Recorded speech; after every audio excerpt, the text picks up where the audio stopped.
Salut à tous les amis, nouvelle vidéo mais juste avant, instant promotion puisqu'on va évoquer mon partenaire maillot.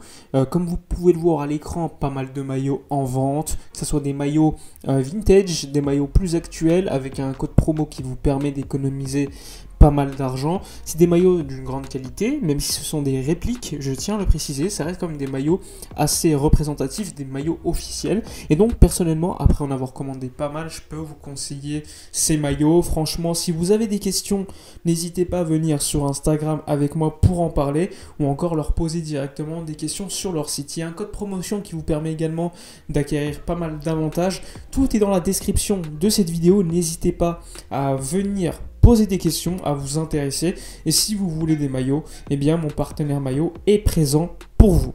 Commençons désormais la vidéo. Alors les amis, on débriefe le match qui vient tout juste de se terminer entre le Barça et Elche, match qui était à l'extérieur, très important pour la lutte pour le top 4. On débriefe, donc avant, comme d'habitude, on parle des 11 assez rapidement pour ceux qui n'ont pas vu le match, etc.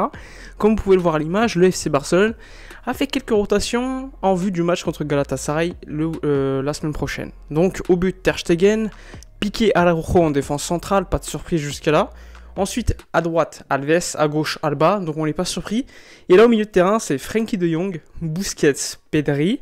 Et là, devant, on a une petite surprise avec la présence d'Ousmane Dembélé sur le côté droit, de Gavi sur le côté gauche, et ensuite Aubameyang en numéro 9. C'est un 11 qui était plutôt plaisant, il faut le dire. Sur la feuille de match, ça c'est intéressant. Un Gavi, comme lors du match contre l'Atlético Madrid, faux ailier, avec un Alba très offensif. Et d'autre côté, un Dembélé, un Fofolek sur le côté droit qui peut faire la différence quasiment à chaque fois. Et un milieu de terrain très très solide, une défense également qui était dans la continuité des dernières semaines. Côté Elche cette fois-ci, pas mal de joueurs intéressants. Barragan qu'on connaît bien en Liga qui est passé par Valence. Badia le gardien, rappelez-vous, lorsque Messi lui avait donné son maillot. Il y avait également devant, franchement c'était les joueurs qui me faisaient le plus peur, c'est-à-dire Lucas Boyer qui est pisté par pas mal de clubs espagnols de haut niveau comme Séville et l'Atlético. Peremilla et également sur le côté Mojica qui lui est un joueur qui a beaucoup de vitesse, qui peut faire la différence sur son côté. Parlons d'abord de la première mi-temps cette fois-ci. Alors une première mi-temps qui a commencé avec beaucoup d'intensité, c'est ce on s'y attendait d'une certaine manière. Un Barça qui avait le ballon lors des premières minutes. On a quand même eu des occasions dès le début du match, notamment par des contres, il faut le dire, en utilisant la rapidité de joueurs comme Aubameyang ou encore Dembélé. Et bien nécessairement les occasions arrivaient par leur capacité de rapidité, de vitesse. Alors, un Ousmane Dembélé qu'on a vu au début du match très remuant sur son côté, faisant beaucoup de mal à Mojica qui était obligé de défendre. Il y a eu 2-3 centres très intéressants de sa part. Il y a eu également Aubameyang qui aurait pu en mettre une à un moment donné, mais elle est contrée juste au dernier moment. Donc globalement, un bon début de match côté Barça, même si on a très peu vu du côté gauche le Barça attaquer, que ce soit Jordi Alba qu'on n'a pas vu offensivement, que ce soit Gavi également, que ce soit Frenkie de Jong qui a joué finalement lors de cette première mi-temps comme relayeur gauche, moi ce que je ne comprends pas, parce que pour moi c'est Pedri qui joue comme relayeur gauche et Frenkie de Jong comme relayeur droit. On a vu néanmoins un Frenkie de Jong qui certes n'était pas très brillant lors de cette première mi-temps, mais qui avait cette capacité de se projeter dans la surface adverse que ne faisait pas forcément Gavi ou encore Pedri sur cette première mi-temps.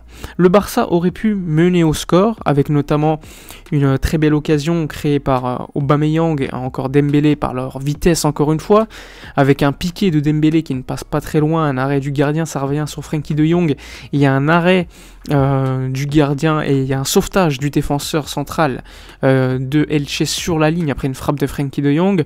Donc on se dit c'est pas possible, on aurait pu la mettre, on aurait pu d'une certaine manière très bien commencer ce match, modifier peut-être la physionomie de celui-ci. Finalement non. Elche va continuer à attaquer. Elche aura quand même des séquences de pressing, de tenue de balle. On le voit avec Lucas Boyer qui a fait beaucoup de mal par cette capacité de jouer dos au but. Un Peremilla qui est également actif et un Mojica, comme je le disais, très offensif qui faisait beaucoup de mal dans le dos d'Alves. Pas mal de fois, ça passait littéralement tout le temps, je crois, même sur le côté de Dani Alves. Pas mal de centres que Mojica a raté parfois, d'autres non. Il y a un moment donné, franchement ça passe pas très loin, il y a une frappe d'un joueur de Elche, la frappe passe juste au-dessus. Une autre fois, ça passe pas très loin et il a fallu évidemment qu'à un moment donné, Elche marque. Elche va marquer ce 1-0. Après, encore une fois, une très grosse erreur de relance du Barça. C'est une typique erreur où on donne le but à l'adversaire, en fait. C'est même pas c'est même pas l'attaquant adverse qui fait la différence, c'est nous qui donnons le but. C'est Pedri qui est fautif clairement sur ce but. Et l'équipe d'Elche qui va scorer ce 1-0 avec un Ter Stegen qui, à mon avis, peut mieux faire. Un tir cadré, un but, à chaque fois, un gardien qui sauve des points, il doit être décisif. Et là, Ter Stegen ne l'a pas été. On aurait pu marquer également juste avant ce but. Frenkie de Jong avait un face-à-face. D'ailleurs, assez souvent, par ses projections, si la passe arrive, il peut littéralement se retrouver face au gardien adverse. Ça a été très peu le cas. Ça a été le cas une fois. Et Badia a fait un très bel arrêt. Donc, une première mi-temps plutôt pauvre au niveau du contenu, de la possession et de la domination du jeu. Il y avait des occasions, certes, mais pas des grosses occasions non plus. On a vu un Alba qu'on n'a pas vu, on n'a pas vu un Alba offensif. On a vu un Alves très peu en valeur également offensivement. On l'a vu défensivement souffrir énormément. On a très peu vu Pedri également, qui avait bien débuté le match. Frenkie de Jong non plus, on l'a pas trop vu. Un Busquets comme d'habitude. Franchement, c'était pas top cette première mi-temps. On perd 1-0 à la mi-temps. C'est plutôt, on va pas dire que c'est mérité parce que le Barça a eu des occasions, mais c'est pas choquant. C'est un score à la mi-temps qui n'était pas choquant. Le Barça méritait mieux évidemment, mais Elche a été efficace au moment où le Barça ne l'a pas été. C'est une mi-temps qui doit encore montrer à tout le monde que le Barça n'est pas encore prêt à être sérieux lors de certains matchs. Le Barça n'est pas encore prêt à performer à tous les matchs, malheureusement. Et le match contre Elche est typiquement l'exemple de match où le Barça a beaucoup de mal à l'extérieur, avec très peu d'occasions où on ne passe pas littéralement par Dembélé, parce que le joueur qui faisait vraiment la différence, c'était Ousmane Dembélé. Parlons désormais de la seconde mi-temps. Alors la seconde mi-temps, le FC Barcelone a fait un changement à la rentrée de Ferran Torres qui avait comme objectif d'apporter de la profondeur du dribble, ce qu'a n'apporté malheureusement pas Gavi sur son côté gauche. Changement assez logique, il faut le dire. Donc une équipe du FC Barcelone qui est allée à l'attaque, normal, le Barça était mené 1-0, il fallait immédiatement réagir, et le Barça a eu des occasions. Notamment Ferran Torres, que ce soit par le dribble sur son côté gauche à un moment donné, mais il n'y avait pas de présence au centre, soit par le biais de Dembélé par son côté qui a fait pas mal de centres, et malheureusement, il en a fallu quand même pas mal, parce que normalement, avec une présence plus intéressante, il devrait y avoir eu beaucoup plus de buts. C'est Ferran Torres qui va ouvrir le score, ça arrive encore une fois d'Ousmane Dembélé, Jordi Alba qui manque sa frappe, ça revient sur Ferran Torres, ça fait égalisation 1-1, et là le match part dans tous les sens. Elche veut évidemment marquer, le Barça veut également marquer, ça devient très intéressant. Le Barça manque des occasions, notamment Ferran qui se crée beaucoup d'occasions. On a vu Adama rentrer en la place de Dembélé, qui a apporté également par ses centres, par ses dribbles. On a vu Memphis Depay rentrer, Dest rentrer. Pas mal de changements, et franchement tu vois la différence de banc par rapport au début de saison. Alors oui, Elche a eu pas mal d'occasions, il faut le dire. Marc-André Ter Stegen a été exceptionnel en seconde mi-temps.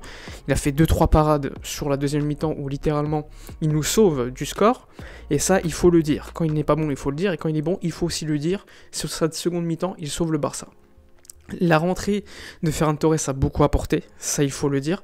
Certes, pas très efficace sur certaines frappes, mais c'est un mec qui, même par le dribble, on l'a vu, par sa rentrée, il apporte beaucoup de choses.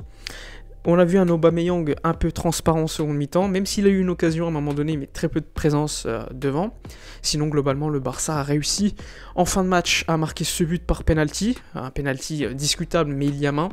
Memphis Depay va marquer ce 2-1, il va clôturer le match. Il y aurait pu également avoir un penalty pour Elche, même si à mon avis, Jordi Alba avait les mains collées au corps, donc très difficile de siffler penalty sur ça. Sinon, une victoire 2-1 que j'avais encore pronostiquée pour ceux qui me suivent sur Twitter. Très bonne nouvelle, le Barça continue à manger des points, à remonter, et ça c'est l'objectif numéro 1 pour le championnat. Enfin bref, dites-moi dans les commentaires votre homme du match, votre MVP, n'oubliez pas de liker, commenter, partager, dites-moi dans les commentaires ce que vous avez pensé du match. Moi je vous dis à la prochaine, et d'ici là, comme d'habitude, portez-vous bien.